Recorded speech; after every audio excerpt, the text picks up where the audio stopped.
everyone. Let's settle in. So we used to do 2-day-long RISE sessions, and now we only do one, which is great for me, but we try and fit as much in as possible. So while you eat, and also potentially while we eat, we're going to talk. You're welcome.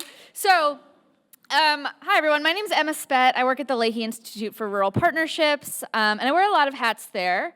But when we first started, the Office of Engagement, which was the precursor to the Leahy Institute, we did a series of focus groups with leadership from different sectors, from every county in Vermont, and everyone cited access to data as a critical barrier. And this was in 2021 when there was a lot of federal money floating around, and communities were struggling to provide the evidence that they needed to advocate for themselves in community and economic development spaces. And so in response to that, we've been thinking a lot at UVM as the land-grant institution about how we can be responsive and supportive of communities who want to leverage data to guide their planning and decision-making and grant-making and on and on. And I'm really excited for this panel today because we have 3 representatives of both thought leadership and applied projects, hi Olivia, in the space of leveraging data to inform planning, decision-making, evolution, growth, the way we talk about communities in Vermont. And so my hope for this panel is to hear about the unique work that each of these panelists does. I also want to hear about the convergence point that ties them all together, which I'm really excited about. And then we'll make a lot of space to talk about how you can leverage these 3 unbelievable resources in the work that you do in Vermont or beyond. Sound good? Okay, fantastic. So to get us started, I'm going to ask each of our panelists to go down the line and introduce yourselves in a little bit of a longer form way. So who are you? What do you do? What does your organization do? And how do you integrate data into the work that you do? And we can just go down the line. My name is Kendall Fortney. I run the Open Source Program Office, short for Verso, here at UVM, long for Verso, I guess. So we've been around since 2022 as part of the Vermont Complex Systems Institute, trying to work on open science, open source software, and open data here, so supporting those actions across the entirety of UVM. And that includes doing projects around using students to do internships around building data or building tools that support data. And we'll talk a little more about that later on. I'm Mariya Shcheglovitova. I'm an extension assistant professor, and I wrote down Extension's mission from our website, so I didn't get it wrong. So Extension's mission is to provide and facilitate research, education, and outreach with our partners for the people of Vermont. And so the work that I do incorporates data kind of through technical assistance, supporting partners in accessing, understanding, and interpreting public data, and then designing research projects with partners to generate novel data that leads to greater shared understanding of how people interact with rural places and what rural places mean to people. And broadly in my academic research, I'm not just interested in the data itself, but kind of the systems, technologies, tools that we use to produce data and how those really shape how we understand and use and apply data in our lives. Hi, everybody. My name is Tino Rutanhira. I am co-founder and co-executive director of the Vermont Professionals of Color Network. The mission of our organization is to improve the experience, the representation, and the success of BIPOC professionals and entrepreneurs in the state of Vermont. We do that through multiple ways, including trying to increase and improve their sense of inclusion and belonging through networking events, meetups, and so on. We also help BIPOC professionals in upward mobility. How do we help folks to move up the career ladder and support them in that way, and then also support entrepreneurs in, from everything from ideation of businesses to helping them fill out forms and apply for loans and do all sorts of technical assistance that helps entrepreneurs to grow their businesses. And in terms of data, the reason data is important to us is there's stories to be told about data. And we believe that BIPOC data is not non-existent and it is not poor, just in the same way that rural data is not non-existent and it's not poor. I think what is poor is that it is poorly represented. And so we want to try to improve that and to change that so that the systems that are used to collect and then interpret that data become actually the things that the vehicles by which we can use to tell a story about the BIPOC experience in Vermont, in the same way that we would want to have that told about the rural experience in the United States. Oh my God, such cool people. Tino started speaking about the challenge of using data to tell BIPOC, stories of BIPOC Vermonters. Mariya, what are some other challenges that rurality poses to the use of data for planning and decision-making?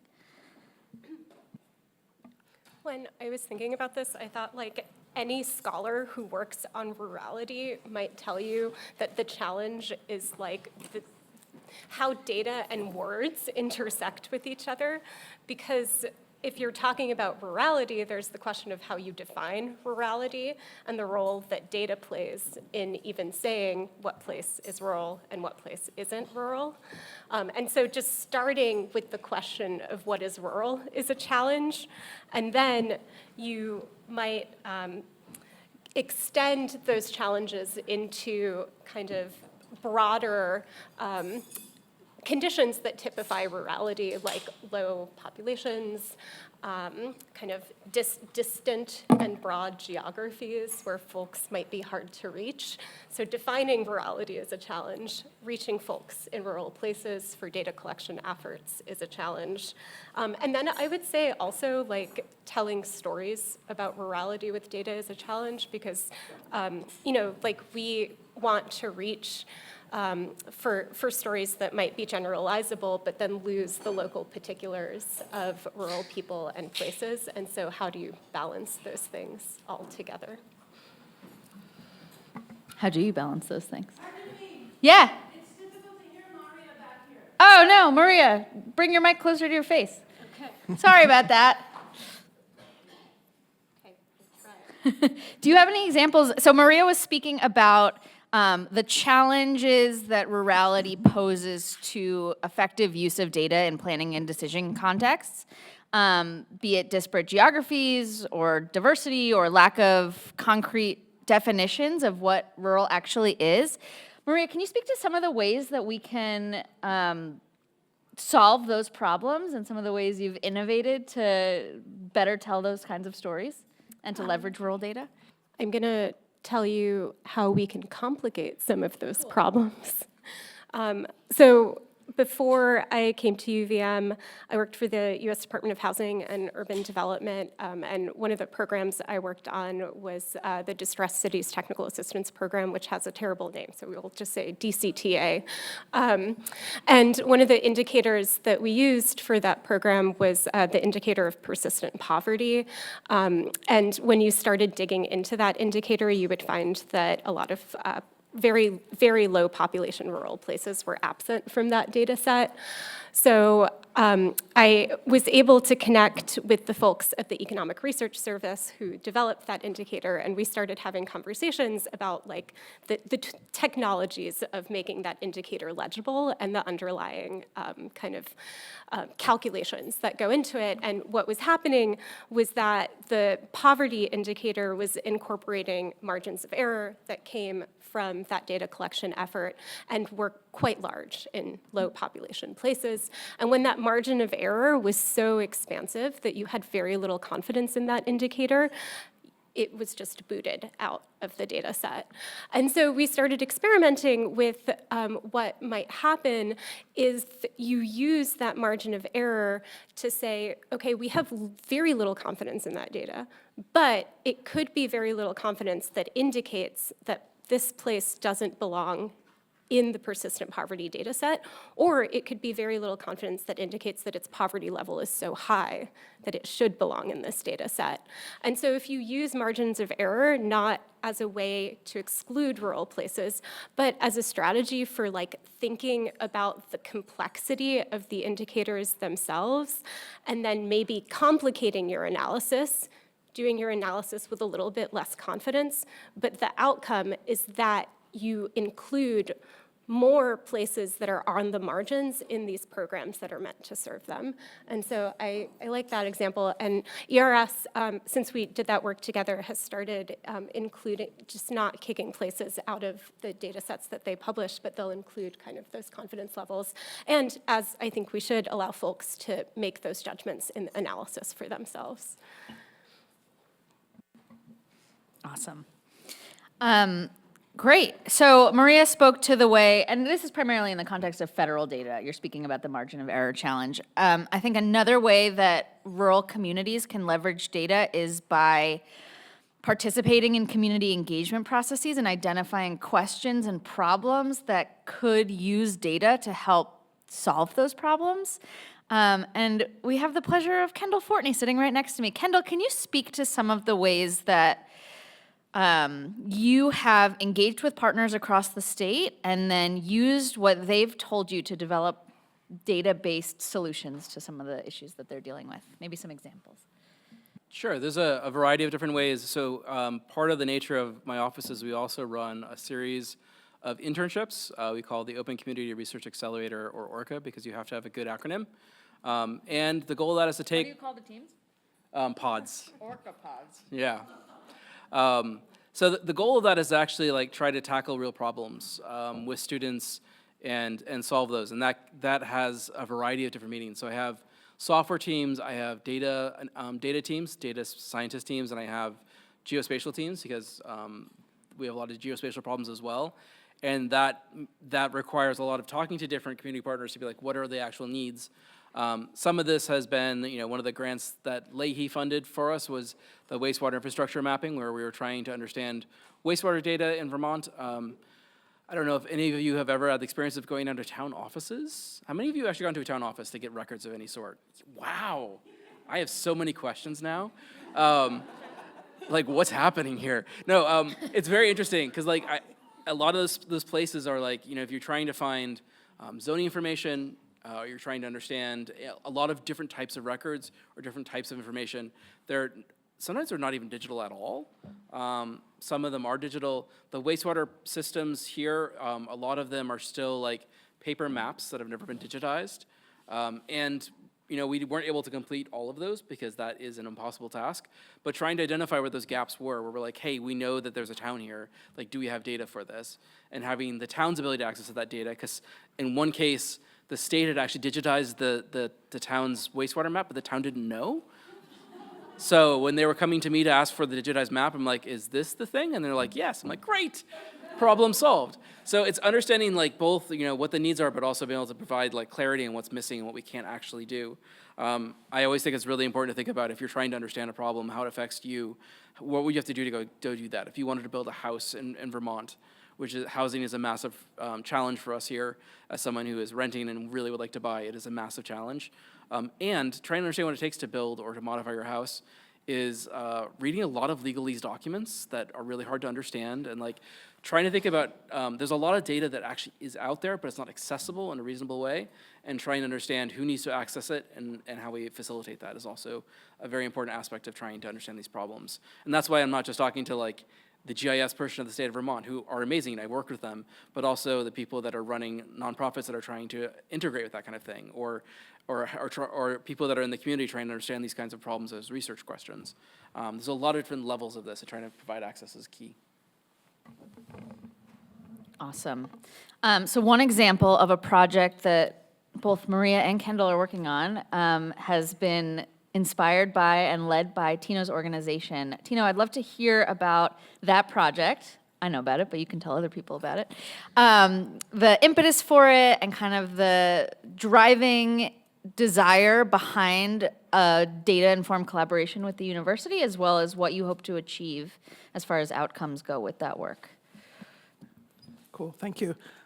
So part of the project that we embarked on is driven by the premise that, or the central question that the BIPOC community in Vermont has been severely underrepresented in terms of not just population, but in terms of reporting. And when you look at the BIPOC community over the last 50 to 20 to 10 years, we have grown significantly. We used to be 2% of the population, and Vermont used to be the whitest state in the country. Now we're 10% of the population, and Vermont is now the third whitest state in the country. So great movement there. It's not enough, but we're headed in the right direction.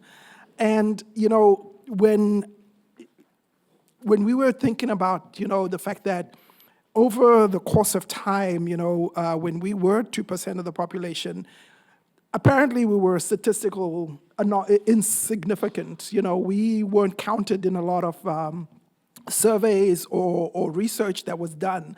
And, so that means our voice wasn't heard, our needs weren't being met in terms of making policy that would be important for the BIPOC community to be prosperous. And so as an organization, we decided that we wanted to make a change and actually put a stop to this sort of practice where laws and policy and decisions were being made without including us as part of that equation.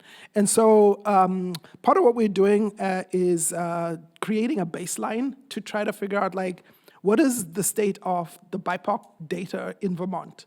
What is the data that we need to be collecting? We had previously done our own surveys and found that folks were kind of wanting to be asked questions about their existence in Vermont, why they're here, what are the numbers, what are the decisions for them coming to Vermont, why have some people chosen to live here, what are they feeling about Vermont, and so on and so forth. So we then decided let's try to at least create a baseline for that kind of data, kind of like something like the Vermonter poll where you can come out, or something that the Public Assets Institute does on a yearly basis, which has come out with a report that really kind of talks to what is the state of a particular group or question or problem or challenge. We decided that our focus would be on the BIPOC community. And so what we have, when I think about, the power of the BIPOC community, when you read, either reports from McKinsey & Co. or Deloitte's or Harvard Business Review, they tell you that a team or even just an individual, if you bring another person into a decision or into deciding on coming up with some creative idea or to solve a problem, another person coming into your decisioning brings with it exponential, positivity, I guess, for lack of a better word. And now if you extrapolate that across multiple individuals to create a team, if you have diversity in that team, your ability to have better decision-making, productivity, creativity, etc. grows. Same with a department that may have 50 people. Same with a company that may have 500 people. Same with a community that has 1,000 people. And same with the entire state that has 650,000 people. That diversity of thoughts and ideas is important. And we wanted to make sure that we, in our ways of trying to recruit more people to Vermont, particularly folks of color, and then also making sure that we then make sure that those people's voices are also heard in all of the decisions that are being made about Vermont, was part of the onus and the incentive of actually doing this project. How's it going?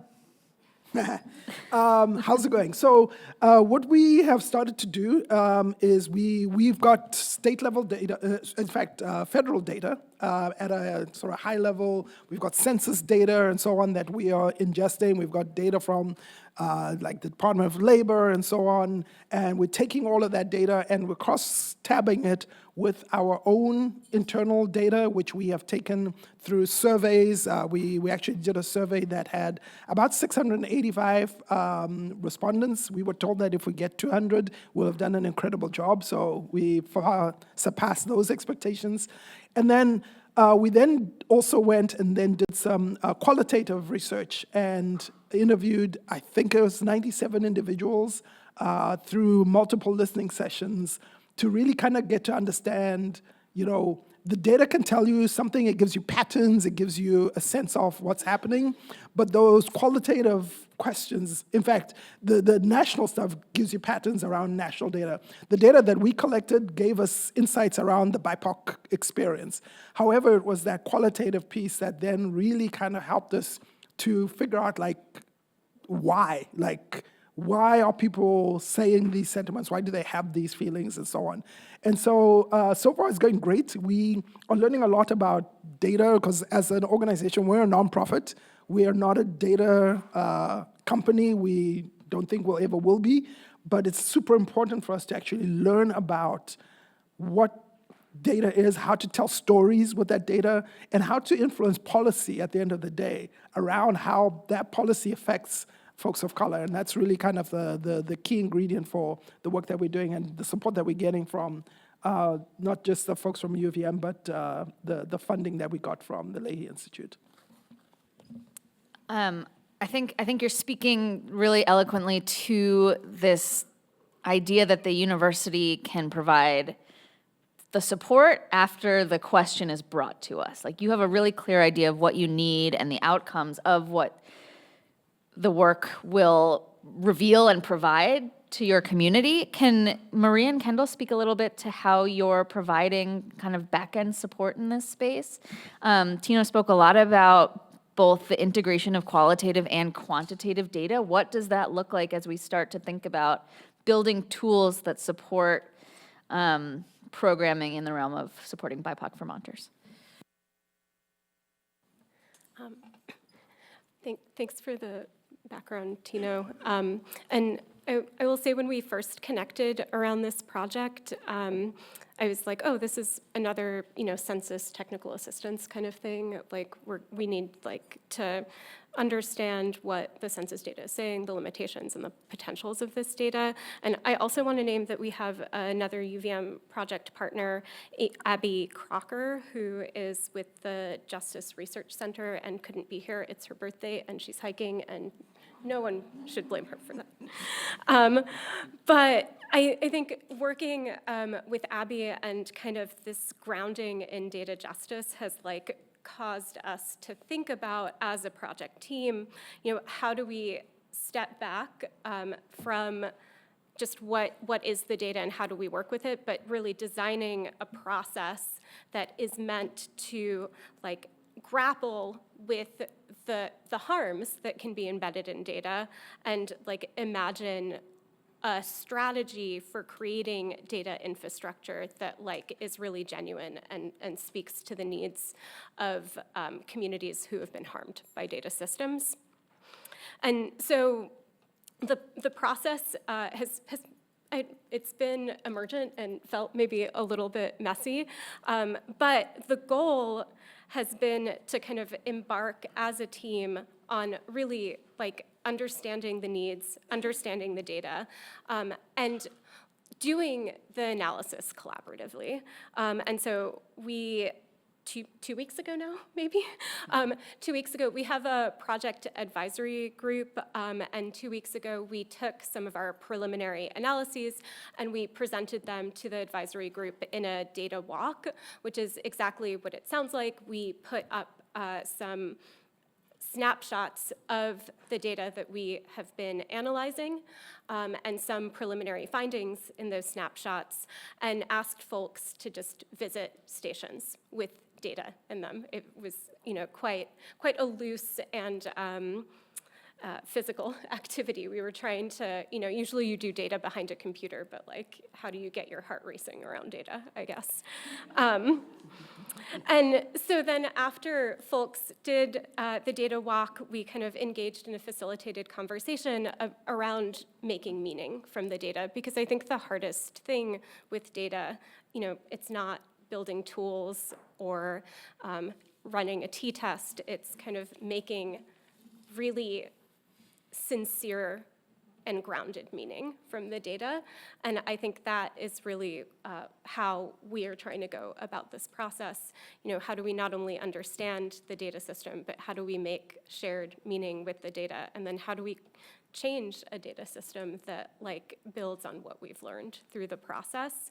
And I'll say, just from the perspective going back to the census data, I think something meaningful that's happened between 2010 and 2020, there have been pretty substantial changes in how the survey instrument that's used to collect census data collects data on race and ethnicity, codes data on race and ethnicity, and represents data on race and ethnicity. And so when you are working with census data, there's often a caveat that you shouldn't compare data that uses the 2010 and 2020 methodologies for collecting demographic data. But what it also shows us is the power of changing a data instrument to be more representative of a community. And I think this is the amazing thing about the VTPOC project. It's not an inventory of data, but like it is an attempt to change the way that we think about data and the systems for data in Vermont. So can I just jump in and just say something real quick? Because part of the change that was done was in terms of how people identify themselves. And so you can imagine somebody who is has a white mom and a Asian dad, and that person might not necessarily identify themselves as either white or Asian. They just identify themselves as mixed, or whatever term they decide to use. And so when they're filling out a form where the options are binary like that, then they're choosing one race over the other, and that kind of makes a big difference in how they're counted. And so when, for example, when we look at our organization as folks of color, it's really about if you identify as a Black, Indigenous, or person of color, that is what we're identifying you as. However, when you're looking at a census form, that definition might be completely different. And then part of the goal for what I'm doing, along with our research software engineer, is trying to visualize that into something that's web-friendly. Because, I mean, I'm sure all of you have spent hours looking through census data. It's very user-friendly, he says sarcastically. It's powerful, but it's often, unless you are really in this every day, trying to translate into storytelling that both captures that data is a model of something, not the thing itself, and allows you both to understand how a system works and also to understand how individuals are, and trying to figure out how we actually do that. So I think there's two sides of the story. Is one side is really understanding deeply what the data is doing, what it means, and then we try to figure out how to tell that to someone that isn't going to spend 4 hours going through census data trying to understand what the context of what we're talking about. How do we make that accessible to those that are not in that space? I've done a lot of work with geospatial data, and I don't know how many people here have used ArcGIS. It's not that many usually, and it's not an easy thing to use, and a lot of really important data is behind that portal.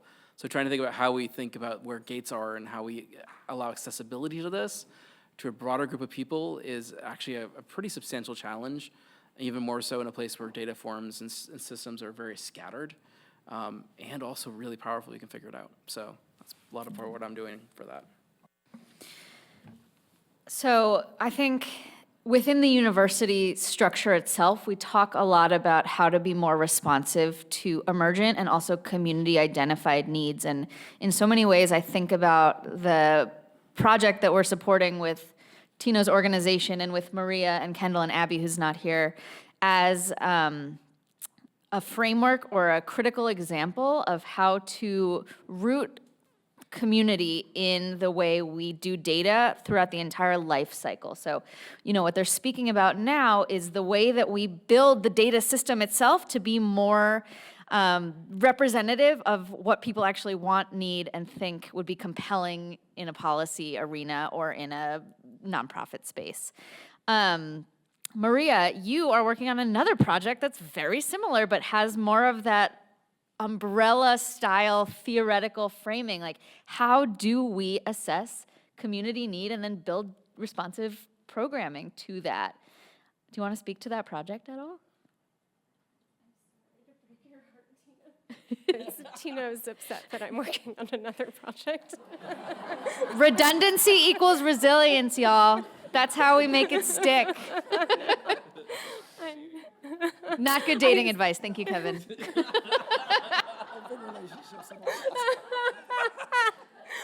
I think if we had a band, the name would be Exponential Positivity. As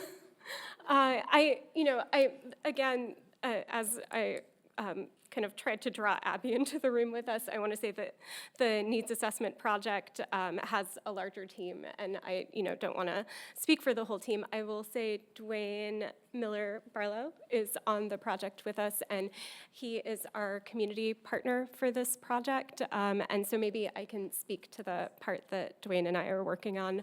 And so I think the needs assessment project is much, much larger than what I'm going to talk about. And so I think if you all are curious, look out hopefully for communications that explain the whole scope of this project to you all.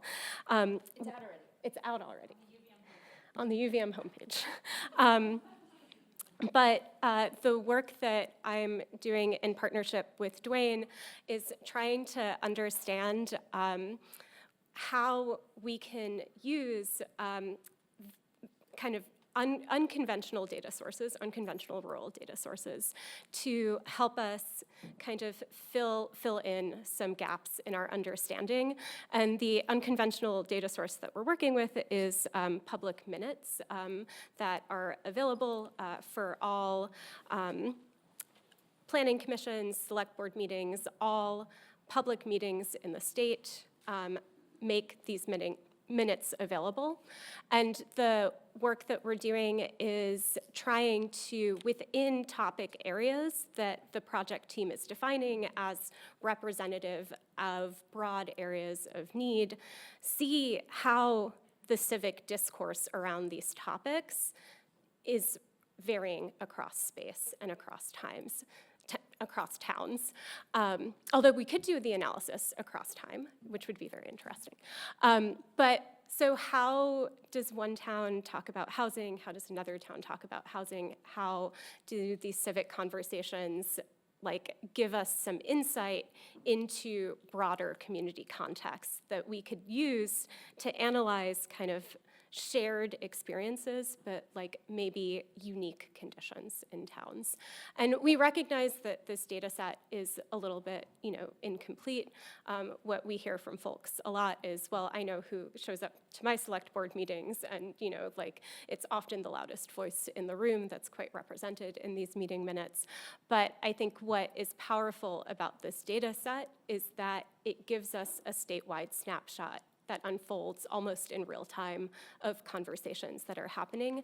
And I think in part, this is a really, from a, I don't know, just the nerd in me is it's a really interesting kind of proof of concept to get in the weeds and work with this data. But then also I think it has a lot of possibility to think about what are the rural data sets that give us robust snapshots? If we know that there's gaps in census data, how can we think creatively about these data sets? And I would encourage folks to talk to Dwayne. Dwayne's developed Local Minutes, which is kind of our partner in this work, and it's quite a cool resource for communities.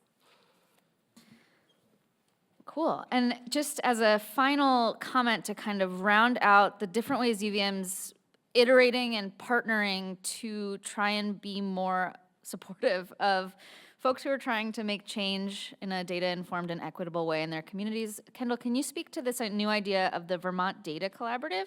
I'll cue you up by saying that we want to continue to leverage questions and problems that are brought to us in a deeply partner-based way to build tools and services that are supportive in a variety of different realms for our partners.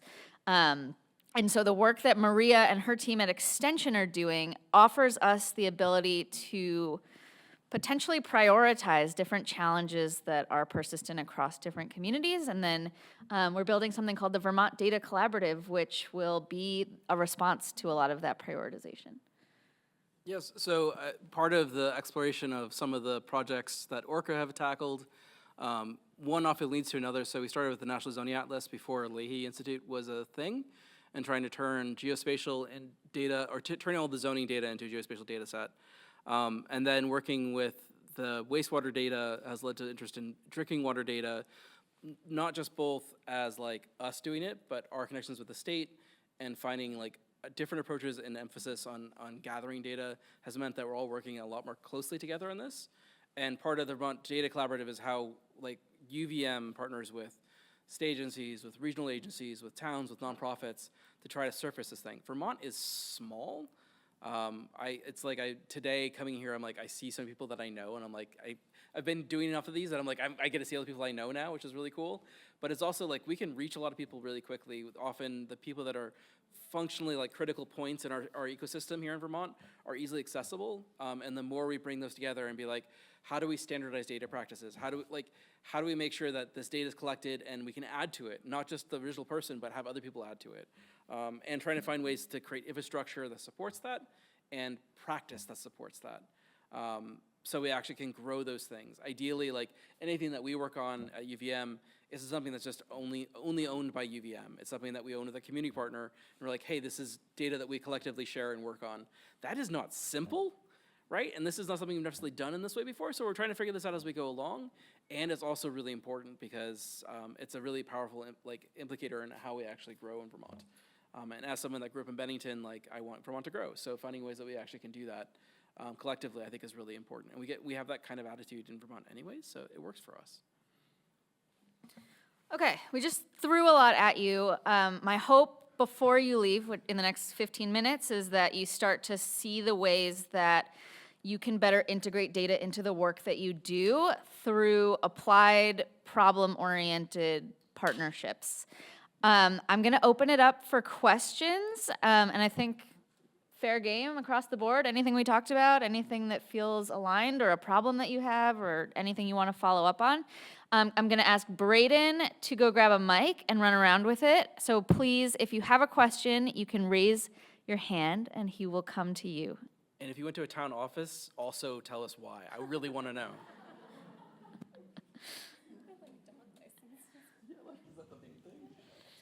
My town has a vault. I think a lot of towns have vaults, like a physical vault. Go ahead. Hi, I'm a justice of the peace, so that's why I've been to the town office. My question is about, I'm like super curious about reading all these meeting minutes, and I'm wondering, is someone actually reading them, or are they, like, and does it feel like juicy gossip? Is it fun? So I will read the meeting minutes just for background, but we are using the meeting minutes to train a large language model to help us kind of read at scale because it's a lot of them. And yes, when I read some meeting minutes, it does feel like juicy gossip. Especially if it's a town that I've like driven through. And I'm relatively new to Vermont, and so I will say this has like been a fantastic way to get to know the state. Dwayne is in the back of the room. Can someone bring him a mic and just let him tell us what local minutes is for a second? Sorry. Do I have to? No, you're getting a mic brought to you. You're welcome. I really was not expecting to talk to everyone right now. It's surreal. Yeah, localminutes.org. You can just go to it. It's free, but it's a website that gathers and aggregates meeting minutes, also other documents that are public from municipalities throughout Vermont. And you can chat with a chatbot and ask, has a stop sign ever been discussed at this intersection in my town? And it'll tell you what everyone said about it, what meetings, and it gives you citations right back to the actual original documents. So yeah, localminutes.org. Awesome. All right, let's keep going. I see a question over there. Hi, I'm Christina Erickson with Local Motion. I have a very tactical question. We are about to do a strategic plan and survey related to that, and we wanted to gather some demographic data, so we were going to use those standard census-based categories. Are the categories that you all have developed, might that be accessible for others to use when they are doing survey work, please? I would say use the proposed changes for the 2030 census for collecting race and ethnicity data, and those changes map on to the VTPOC survey. So I think those work pretty well, and then I would say do not do what the census does for collecting gender identity data. Yeah. Is it better in the proposed 2030 For gender? for gender? No. Okay, we'll wait to hear for that next step too. But the changes proposed for race and ethnicity, I think are better. Thank you. I'll also add, if you're looking for support in integrating census data specifically into any work that you're doing, the Center for Rural Studies at UVM hosts the Vermont State Data Center, and they provide technical assistance to organizations in that space. And then is Fitz here? Fitz. He was here. Okay. Fitz is a brand new graduate of the Master's in Data Science and Complex Systems and has been working on our team at the Vermont Data Collaborative and has been developing much more accessible ways to engage with the census. And so if you want to be an early use case for Fitz, you can email me and I will email him. And you can be a test dummy for some of the platforms that we're developing that integrate census with other data. And also, I'll say, if you want to talk about collecting demographic survey data, I'm happy to talk more.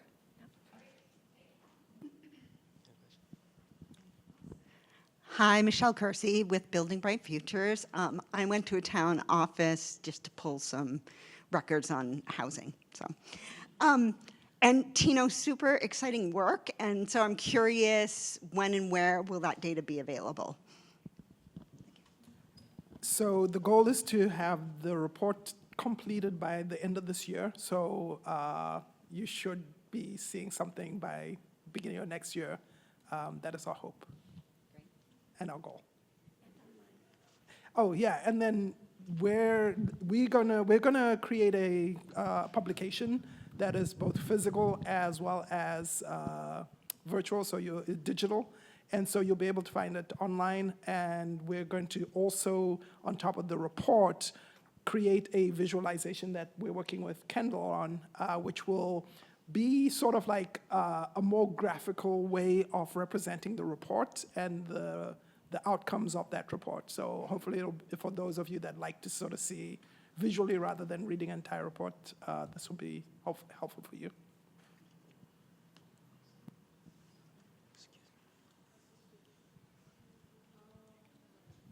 Hi, my name is Jennifer Wolf. I work for ClearResult. I have a question regarding, first of all, I've been to town halls because I used to be the zoning director for Manchester Village, and we have a jail cell in that office, which holds all of the old files that never got digitized. But I have questions about using census data and other data points, especially in Vermont towns and rural areas that have a large gap in wealth and income and huge disparities. How do you navigate that, especially in figuring out what the town needs and figuring out town resources when you have a poor local population, but you have tourists with $6 million mansions on 100 acres, and you have a lot of those people who aren't involved in the town government, but their income, and a lot of them register their homes there, so they pay less in taxes and things. How do you navigate that? And also, how do you navigate outliers in data so you're able to note that that is a low-income town, it just has high-income tourists who call themselves residents? I don't really know. I'm just thinking that is a very tricky problem, and it is reminiscent to me of what the partnership between the Vermont Professionals of Color Network is doing with Extension and the Vermont Open Source Program Office and the Justice Research Center. Is they are digging into the root of problems and building data systems to be responsive to that. That sounds like another really interesting potential project that maybe hasn't been addressed in full. I remember in 2020, we were trying to figure out how many people came to Vermont during COVID. We were like, we don't have any idea how to track that information. But we were starting to get creative. I'm looking at Kevin because I'm pretty sure we worked on that together for a little while. But we were thinking a lot about U-Haul and Zillow and the different data resources that were available that could add texture to the question that we were asking that felt challenging given the existing data infrastructure. Does anyone else? Oh, Yeah, I can jump in terms of, I can't answer your question specifically, but from a BIPOC perspective, the reason that we're doing that, and maybe you can sort of apply that, is we wanted to examine what data was missing, what gaps were there, who we already had data for and what that data was telling us, as well as like how do we ensure that when you're talking about a small percentage of the population, you want to also make sure you're protecting privacy and so on. So you want to also make sure you don't make it so specific that you can identify people, but also you don't want it to be too large where it gets diluted. And then how do we turn our findings into useful tools and outcomes and policy changes? Because at the end of the day, if a person or a group or a community is not represented in the data, then it's easy to ignore their needs. And that is what we're finding with the BIPOC community is like, our needs weren't being met because we were not part of the data. And so I think the challenge is trying to make sure that you get those communities, their data integrated into some sort of data pool so that then you know what their challenges and then can act upon their needs.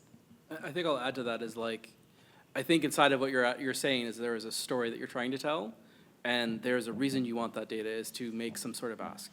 So if you're sitting there saying, like, if you're trying to sit there and say, hey, we want to demonstrate this town is actually really poor and needs federal funding, like, I think if you start framing that as the reason that you're getting that, you're gonna be able to find the right way to navigate that information versus it being like, I think this is maybe not right or not. I mean, it's trying to understand contextually, like, why you need that to then sit there and say, this is how we tell that story in order to get that kind of thing. I think there's probably, that's true across a lot of Vermont, is often the lack of comprehensive or complete data strategies means that we leave a lot of grants on the table as towns, as regions, because like the people that are doing the work there that are in towns are underpaid or not paid at all, trying to fulfill a really complicated mission without the support, and they don't have really good data to tell the story. They can sit there and just write a grant. I mean, I spend too much time writing grants. It's a lot of work. Like how we make all these processes much easier to be like, I have a problem. Is there a grant? Is there data I can put together? Done. Like, that's not easy right now, and trying to think about how we think about doing that systematically across the entirety of Vermont, that any town can accomplish this stuff a lot easier. I think it's really interesting. Hi, friends. Kevin Chu, Executive Director of the Vermont Futures Project. I did work with Emma on trying to figure out who was moving to Vermont. She mentioned U-Haul, Zillow. The state was looking at geolocation data from cell phones, credit card transactions. That actually leads into my question. So I just want to get your thoughts. So this is a general question on society's relationship to data. I sense some data skepticism at times where people don't want their personal data shared, collected, analyzed. There's questions about the validity of certain data sets, whether it's census data or inflation or jobs numbers. How does the society's relationship to data impact your work as researchers? And how do you see that changing moving forward? Our final question, by the way. We'll end on that. I've been thinking about this, Kevin, because I went to school and learned to code at a time when coders were really on the open source bandwagon, and we had GitHub, and we were very idealistic. We were going to make everything public, and it was going to be amazing. And with the training of AI models on all of the code that has been made public, I've been wondering about consent and data, and building public data systems that are just not extractive potentially. And so I think the VTPOC project is a good exploration of trust and data, because navigating the trust doesn't happen with the data itself. I think it happens with showing examples of how we relate to the data, but really how we relate to each other, and using the data responsibly. And also, having conversations not about census data, but maybe about how do we create shared governance of data resources, or what does it mean to be someone who like is a worker who works with data. And so like unpacking a more nuanced conversation about technology, labor, information, and capital, and not like, what is data at the end of the day?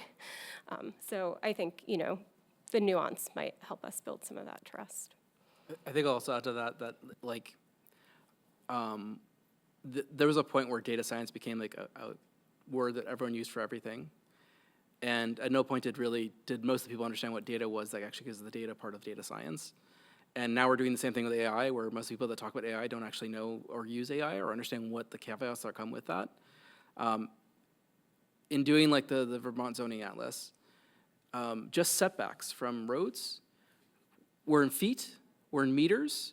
One of the weirder ones was percentage based on the speed limit of the road. Like, there's this thing that like it's really easy like with AI. It's like, oh, it just says the thing that's true, and like data itself is often not true because data is a model of something. It is not the reality of something. And I think the most dangerous part of where we are now is that most people don't have a lot of experience working with data and trying to build data. If they did, they'd understand that data is not reliable and understand where that reliability fails and have the nature to be like, I don't entirely trust that. It's like if there's aspects of that like we need to use data to make decisions, and if you don't have experience understanding what making data is actually like, you're not going to understand where to not trust it.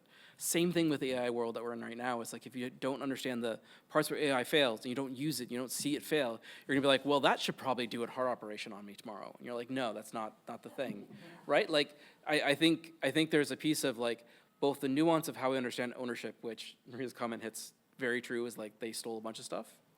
And like that, the nature of how we do open data and what's open is really relevant to how people, having now run the Dataverse here at UVM, we see a ton of bots just scraping like crazy.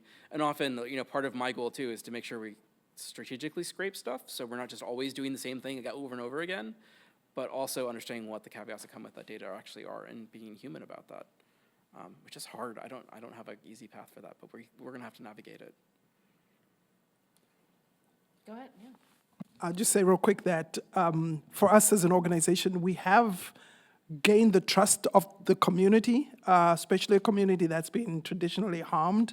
So when we end up with 685 respondents, when we were told that 200 would be good enough, that's kind of like a sign that getting the trust of the community is important for you to be able to then get the information you need from them.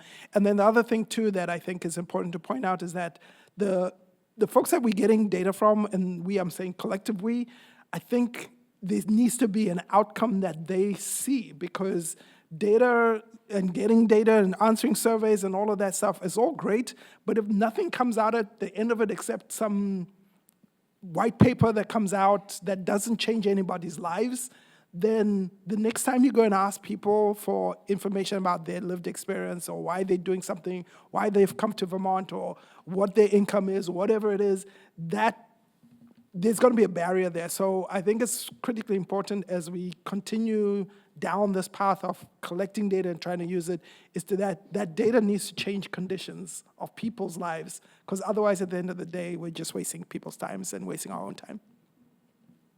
That's it. Thanks, everybody. We're over time, and I'm going to get yelled at if I keep you here too long. So thank you for an amazing discussion.